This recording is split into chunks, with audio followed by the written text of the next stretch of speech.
You ever have one of those days where you wake up thinking it's just going to be quiet, maybe too quiet, and then by lunch you realize you're smack in the middle of a story nobody would believe? That's the story I'm about to tell you, and trust me, if you'd told me 5 years ago this would happen, I would have laughed, finished my coffee, and gone fishing. See, I never wanted to live in a gated community. Not a chance. Give me trees over streetlights, birds over block parties, the sound of water instead of a parade of HOA lawnmowers humming their way up and down the block every Sunday. That's why half a decade back I bought my own little slice of paradise out by Southwood Lake, a weird-shaped, stubborn little piece of land just beyond the official reach of North Point Woods and their famously uptight homeowners association. Out here, we were on the right side of the line, and that line meant something. We were just 5 households. Nick Dalton used to run construction crews. Now I'm just a guy with a lot of tools and time. Emma and her wife Teresa, both retired from tech, turned their place into a lakefront spa.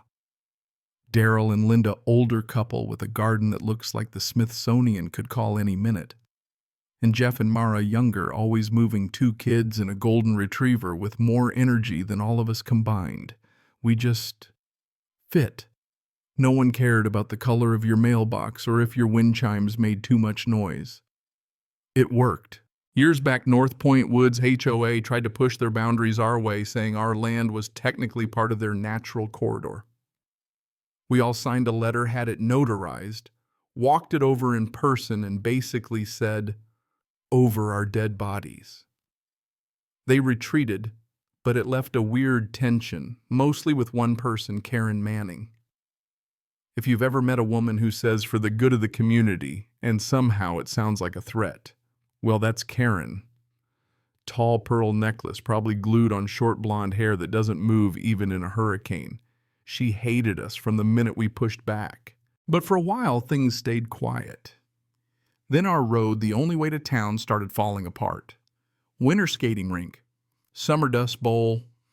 But if we built a bridge over the little river north of the lake, we could cut our drive in half, get safer access, maybe even let Jeff's kids ride their bikes into town.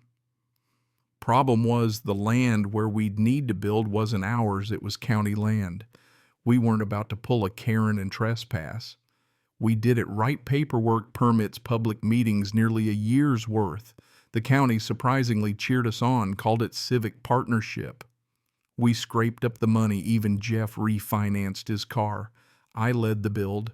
That's what I used to do after all. 3 months of sweat. 1 or 2 arguments over railing, color, almost lost a finger to a raccoon in the toolbox. But it got done. Solid cedar railed with solar lights and non-slip panels. Emma called it the gateway, like we were cutting a ribbon at the Smithsonian. I carved a sign, Southwood Crossing, private community access, built with permission of Pierce County. And yeah, we put up a camera hidden but with a perfect view. Emma insisted. It's not a courtroom, but doesn't hurt to be prepared.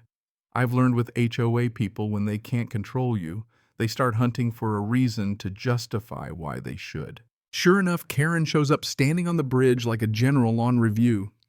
Didn't cross, just snapped photos, arms folded. I was right there in the flower bed, grinning like a fool.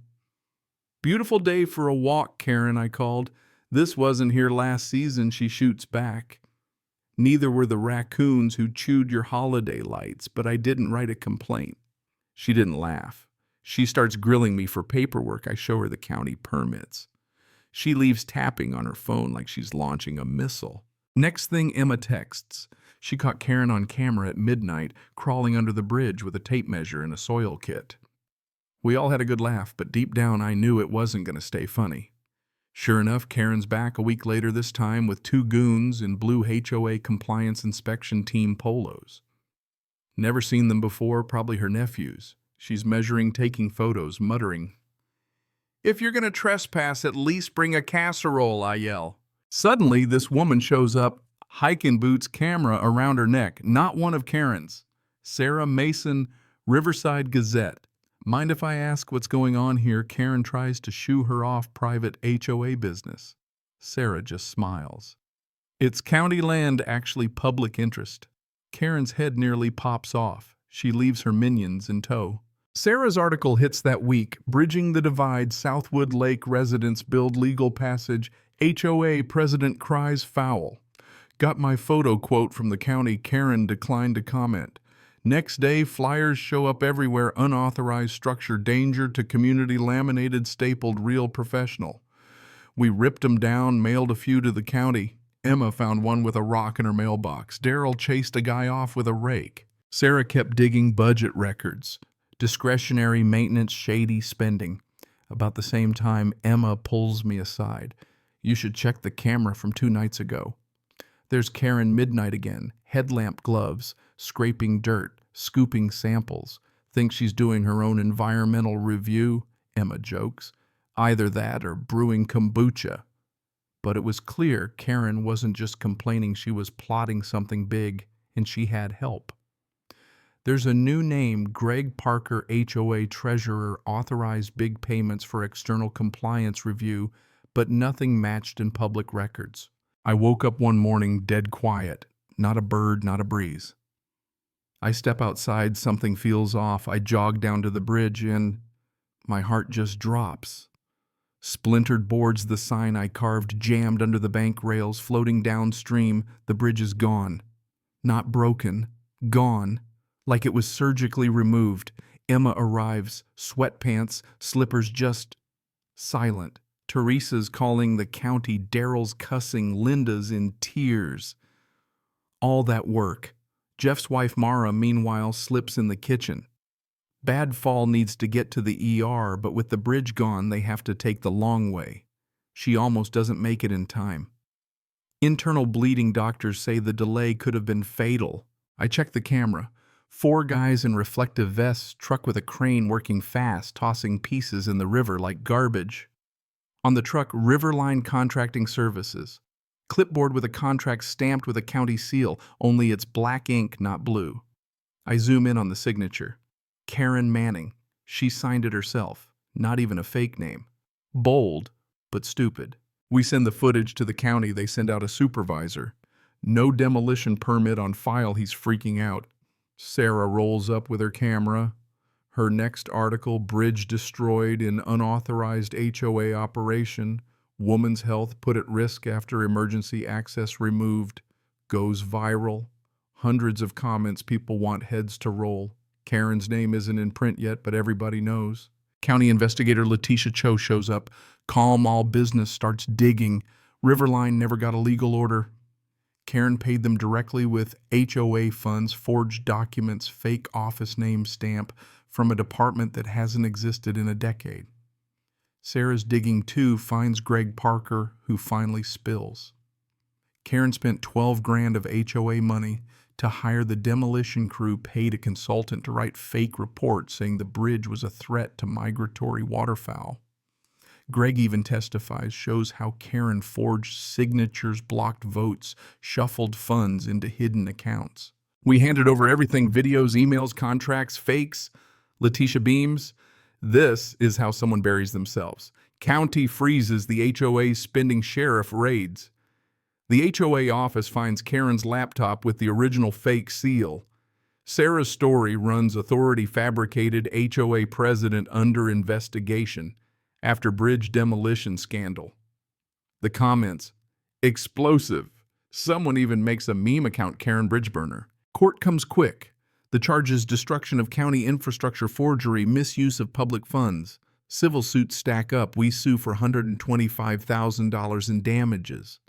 Karen's legal team looks like they walked off a cheap billboard. Their defense: the bridge was a hazard. Their PowerPoint has a duck on the title slide. Our lawyer, Nayan Vasquez, just shreds them. She plays the security footage, emails the works. Greg testifies, lays it all out. The prosecutor proves the forgery down to Photoshop metadata and embarrassing file names. The judge just shakes his head. Did you think this wasn't going to come back to you? Karen's lawyer says she thought she was in her rights. Judge authority doesn't come from impression. It comes from law. Jury's out 4 hours. Verdict: guilty. Karen House arrest $50,000 fine banned from any HOA leadership for life.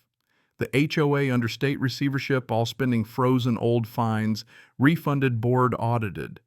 We get our damages plus interest. Sarah's article is front page news. The photo of Karen and ankle monitor painting benches goes all over town. The bridge rebuilt in 2 months, concrete and steel, wide enough for a parade paid for by the county and our settlement. I carved a new sign, Southwood Crossing, built in trust, burned by ego, reborn by justice. The new court-appointed manager cleans house, runs real meetings, suspends all the bogus fines. People from North Point Woods come by, shake our hands, apologize for not speaking up. Emma, meanwhile, adds more cameras. Not paranoid, just a habit, now she says. We start a tradition, a yearly cookout, the Freeholders 5. No votes, no rules, just food, neighbors, and stories. Not all bridges burn, says my shirt. Emma says, smile, you're on camera. Hers gets more laughs. One year as we're celebrating, Karen herself shows up. No pearls, just jeans and a pie. You were right, she says. And for the first time, she smiles. Not the tight-lipped, I'm in charge. Smile, a real one. She joins in, sits on the grass, listens to the stories. We all just let it go. Even the old HOA guy who once fined me for my shed color shares a laugh with her. Near the end of the night, little Max tugs my sleeve. Is the bridge magic? It made people stop fighting? I tell him it's not the bridge, buddy. It's the people who won't let things stay broken. And here's the thing I learned, maybe too late, maybe right on time. Control doesn't keep people safe. Trust does. And sometimes you got to build your own bridge and be ready to defend it when someone tries to tear it down. So here's my question for you.